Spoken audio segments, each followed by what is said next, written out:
Welcome to GoldMagicBox Studio.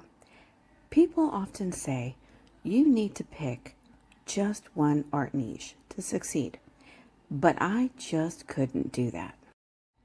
I transitioned this channel from just jewelry to mixed arts because I love too many mediums.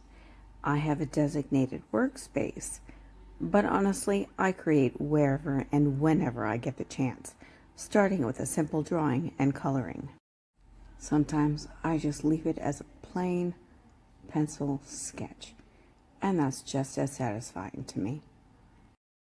Other times I focus on the micro scale, bringing Dungeons and Dragons miniatures to life with a tiny brush.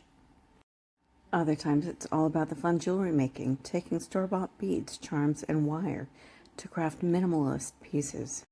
Whether it's working on watercolors and acrylics on wrapped canvas, stepping behind the lens for photography, or painting directly onto clothing, or making wearable art, I love dabbling in a little bit of everything.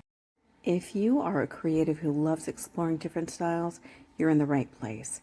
Hit subscribe and let me know in the comments, which of these mediums do you want a full tutorial on next?